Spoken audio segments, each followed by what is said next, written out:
Welcome to the Pacho Perspective, a place where I share my perspective on everything in the space between life and death. I am your host, Pacho. Well, my Pachos, Chachos, first of all, let me apologize for the long delay. The family had been sick. We went on a brief mid-year vacation to enjoy Orlando when it's not crazy. I strongly suggest you do the same thing. Last week of September, first week in October, 7% capacity at Busch Gardens and Legoland. I'm telling you. I know there's school, but hey, you only live once. It was amazing. I never waited in line for more than a minute. But anyway, after that, all my children got sick with fevers. My wife was sick. I was a little under the weather over the weekend, but I am fine now. Again, not to, make any excuses or anything. I mean, I guess could have recorded, but you know how it is. Being a father of three, my family is my number one priority. And I needed to make sure that they were okay, that my wife, if she needed anything, I was available to help her. And, this takes time off of that stuff. So just want to apologize.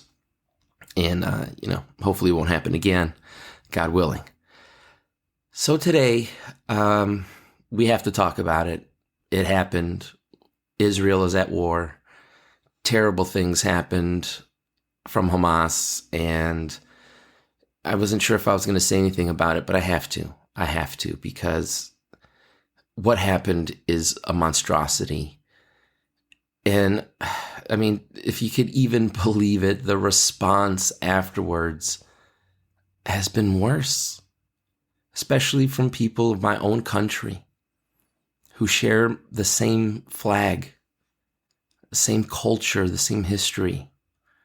To celebrate such a sad and disgusting thing is really heartbreaking for me. And so to do this episode, I hope you don't mind, but I'm going to be using some cards instead of just shooting from the hip like I normally do when we have our conversations, because I want to make sure that I hit some points that I feel are very important and worth mentioning. So first of all, listening to many people speak, I have come to find out that there is a saying in Islamic countries that goes as follows. On Saturday, we kill the Jews. On Sunday, we kill the Christians. Or with greater tact, first the Saturday people, then the Sunday people. Now, I don't know about you, but to me, that sounds awful. And it sounds incredibly racist and anti-Semitic and anti-Christian, of which, of course, you know that I am. And I'm so surprised that people here in this country don't recognize that once Israel has been taken care of, let's say, and eliminated, I guess, from the face of the earth, because it seems like that's what most Islamist leaders want, and most jihadists also agree, then we're next. We're the next ones on the chopping block. And I think I have some evidence to support that, which again, I'll put in the link. But it's really saddening to know that that's something that's being actually taught in schools in Muslim countries near the Middle East. To promulgate that kind of discrimination against people who worship. I'm a Catholic, and as much as I may not agree with other religions, I respect them. I value the commonalities in a Venn diagram that, Vice President Kamala Harris would be so excited about. There's a lot of things in the middle where we intersect. Like the golden rule of treat others how you want to be treated. And to hear that there is a culture out there who, without my doing anything against them to harm them, threatens my life just because of my very existence, because we disagree in the God that we worship, in the book that we read, in the culture that we have established. I've never had any issue with another culture. I mean, when they commit crimes, I call them out on their crimes, but I don't hate a people. I don't hate a history of a culture. I mean, if anything, I respect it. because it's brought us to this point. So I'm going to use another quote that I found while searching the internet. And it says, in Islam, you have to die for Allah. The God I worship died for me.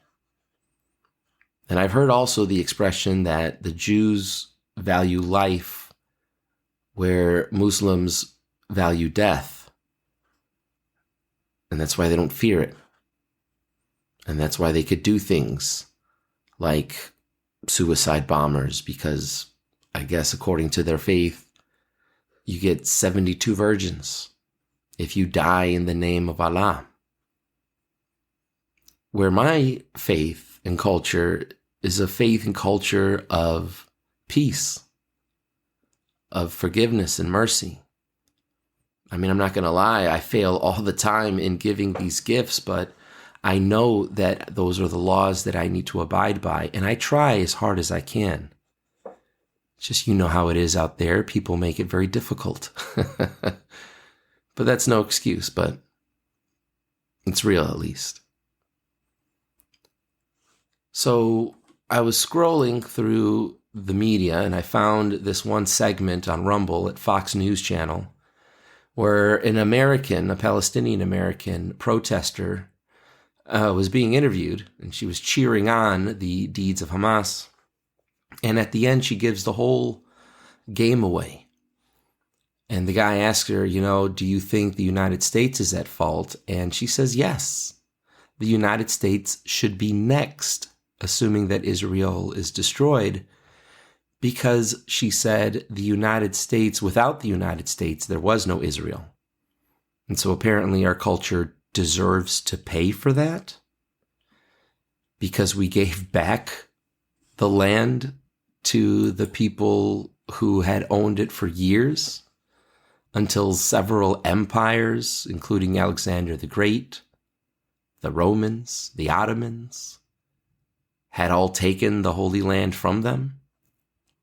And so after World War II and the world turned their back on the Jews and out of good conscience decided to give them their land back so that they would have their own country with their own military so that they could protect themselves instead of being handed over like lambs to the slaughter in Germany, in Poland, in France, in England.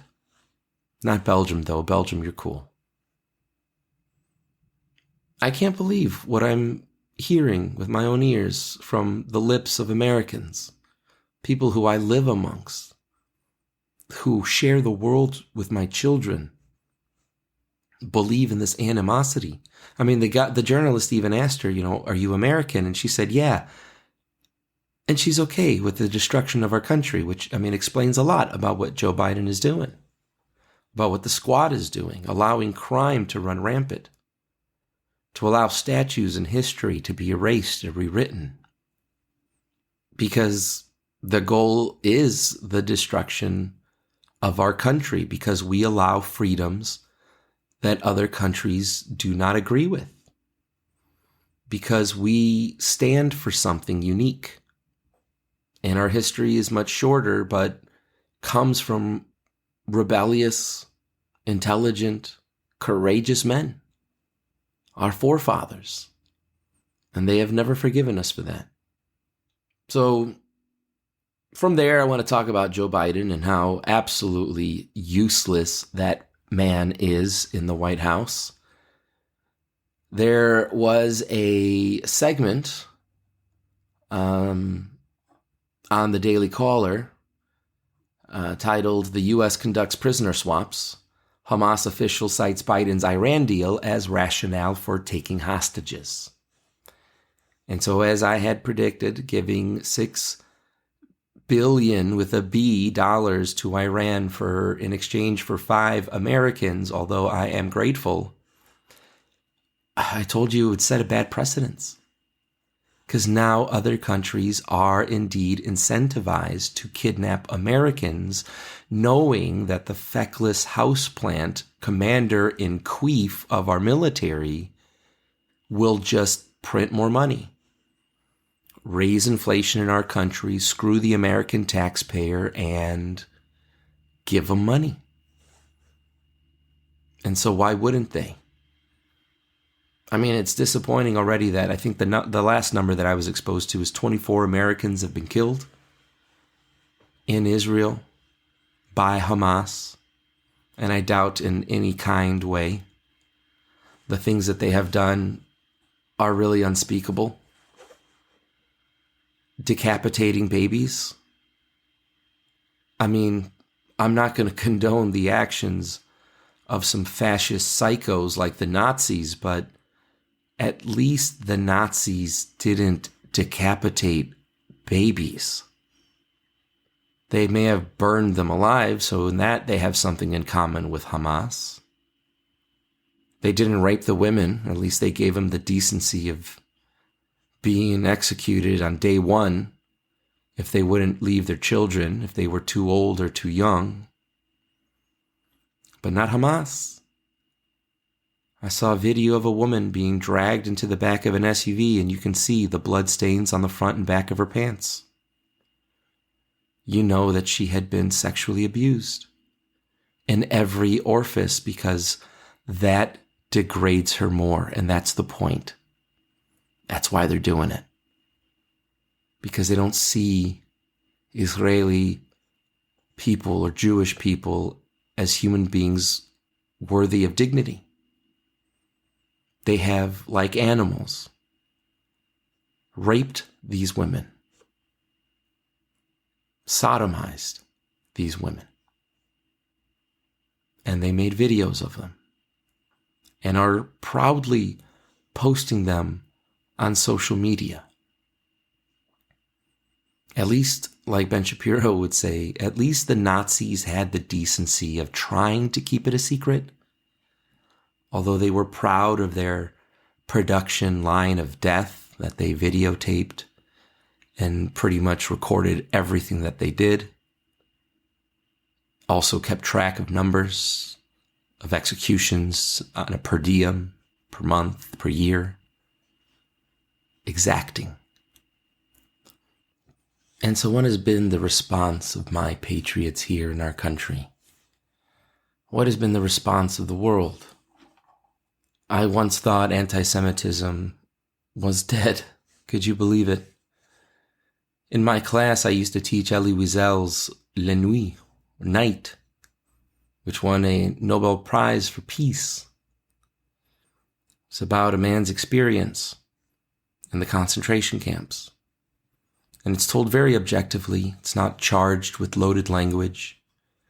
It doesn't point fingers or make accusations, but simply tells things as they were. I guess that's what happens when you take a 10-year vow of silence before you write. You have a lot of time to think about what you have to say and how you're going to say it without losing your reader, without having the critics pointing their fingers, calling you an anti-this or anti-that. And I thought we had come to a point where I could teach other stories than that memoir, because I thought there was no way in our country that we were ever going to support the killing of Jews. I would never have imagined it. As a Catholic, I mean, my father was Jewish his whole life, all the way into his death. His church wasn't formed until his resurrection. Most of his disciples and the foundational blocks of my faith were Jews. They are the Old Testament. We are the New Testament. But it's the same story of the same God. And our country's constitutions are founded on those Christian Judeo values. I never in my wildest dreams as a young man would have thought that there would be so many people celebrating on the streets, on American streets no less, the death of over 1,300 Jews, which in their small country, in relation to ours, would be the equivalent of 50,000 people. 9/11 was only around 14,000. So imagine 50,000. And what was the immediate response from the squad in Congress after they butchered people at a music festival, kibbutzes that had nothing but children and babies, many of whom they've kidnapped, and you know what happened to them. Same fate as the women already mentioned. They said, don't fight back, don't retaliate. How could you say such a thing? If someone came into your house and slit the throats of your 3 children, murdered your spouse because of their faith, would you really tell a man to not go out and seek revenge? What if they videotaped it and posted on social media for millions of people to see? No, it's not right, but they will seek revenge. It's natural. How could you allow it to happen? And I know my father says turn the other cheek, but to turn the other cheek means annihilation for your people. Because like Ben Shapiro says all the time, and I feel that it is true, what would happen if Hamas didn't attack? If they didn't pursue the murder and rape of Jewish civilians? There would be peace. Because Israel wasn't looking for a war. Doesn't want a war now. There would be peace. There would be electricity. There would be water. There would be all the things that people complain about, but it's war, and all is fair in love and war. You don't feed the hand that murders your child. You don't give water to the man who sodomized your wife. You don't do that during times of war. If Hamas and the people of Gaza, who voted Hamas as their governmental entity, so they were aligned with their goals too, the annihilation of the Israeli people and of Jewish people. If there are casualties, those casualties are on the people of Gaza, on the people who voted Hamas to be the ones in charge. The UN and the United States have sent billions of dollars to the Gaza Strip, and instead of developing the land with water, infrastructure, with a power grid, decent homes, maybe even a military, they could have changed it into something really incredible with all of the billions of dollars that they have received in help. But they are so hell-bent in annihilation. So the second part of the question then is, what would happen if Israel stopped fighting today? And the answer to that is not peace. The answer to that is annihilation. They have always wanted to and continue to want to erase the Jewish people from the face of the earth for reasons I can't understand. Is it jealousy? Because they're the chosen, God's chosen people? I'm a Catholic. I don't get to call myself chosen, although I am a child of God. And the Lord has made a covenant for my soul, of which I'm happy to oblige. But I'm not chosen. And even though I'm not chosen, I seek no ill will against my Jewish brethren. So why the hate? Why the animosity? Is it really for land? So a few more examples of how the world responded. There was a anti-Israel protest on the steps of the Sydney Opera House in Australia. And if you follow the link that I put below, you will hear thousands upon thousands of Palestinian refugees in Australia chanting, "Gas the Jews." Are they the baddies then? Is it safe enough to say that people who use the same terminology as Hitler, is it safe to say that they are the bad guys? Because I don't see any heroes in any movies or stories that I've watched or read where the good guys say such things like that. There was a Young America's Foundation video clip of Dave Horowitz exposing a Hamas sympathizer for what she really is. At the end, he says, "Hamas wants me and my people killed, murdered." Do you condemn that, or are you for it? And at the end, she admits the truth. Her anti-Semitist, racist ways, she says, "I'm for it." Because the people of Gaza and those who support it, the Palestinians, they don't want peace. They're not there for land. They want the extinction of Israel. And one last example, saw this on TikTok.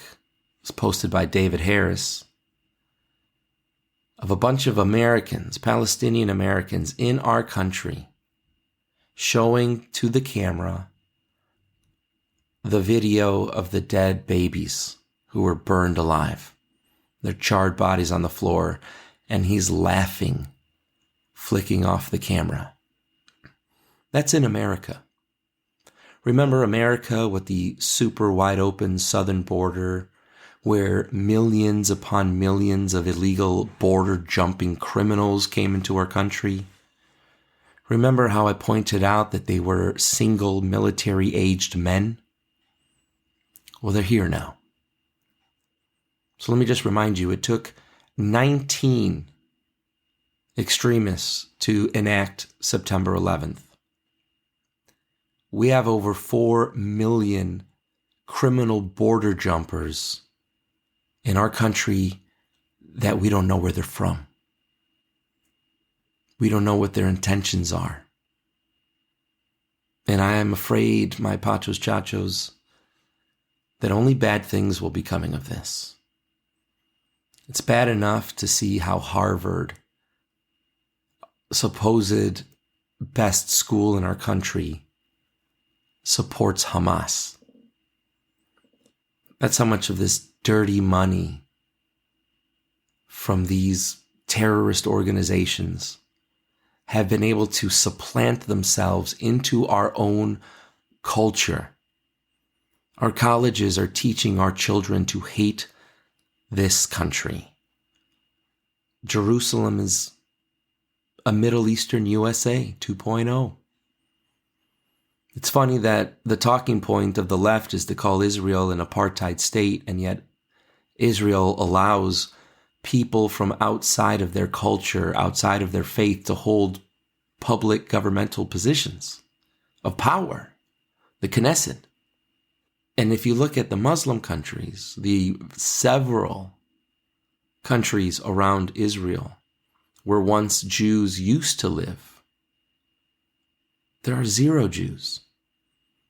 I think Egypt, in the capital, they have literally 5 Jews. And one of them just died at the age of 97 or something. Jews used to inhabit Egypt, and they were forced out. See, that's more like an apartheid to me. Israel allows other people to join their culture because, like us, they want to be fair.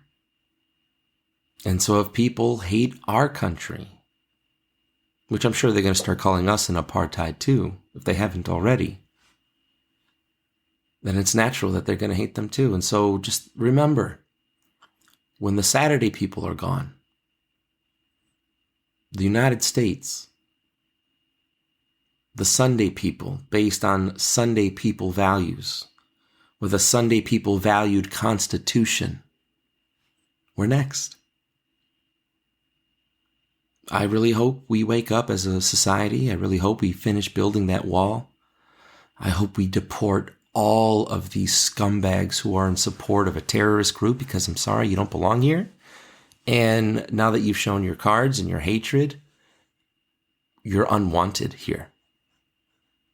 And I hope our government does everything it can when a Republican president takes office to remove the millions upon millions of people who hate our culture and wish nothing but ill will. I hope that Israel exterminates all the Hamas brothers. Every single one. And I know that's not very Christian of me. But I watched videos and have seen footage that no one should ever see. That is not a human being enacting those crimes. Those are animals. And although we are called to be kind to animals, you do not have the same rights as humans. You are not equal to humans. As soon as you start raping, as soon as you start beheading babies and burning them alive, as soon as you keep throwing out brochures and pamphlets to your jihadist members, telling them the rules of rape and murders, you have lost all humanity in my eyes. You are not a brother and a sister. You are a dog. And a dog that bites my hand will suffer consequences. I pray the Lord hands out his justice quickly and swiftly. Thank you, my Pachos, Chachos. I'm sorry for the solemn service that is this podcast, but I felt like I could remain silent no more. I pray that our society wakes up before it's too late, before another 9/11 times 1,000 happens in our country. Why wouldn't it? It's happening all over Europe. Parliament figures are being murdered on the streets because of their political views. And Joe Biden has left the door wide open with our enemy at the gate. Well, he's no longer at the gate. He is in our home. Will we fight to take it back? Will we vote wisely to take our country back? Or if it's the same old Joe and the hoe, God help us all. See you next week. Bye-bye. God bless.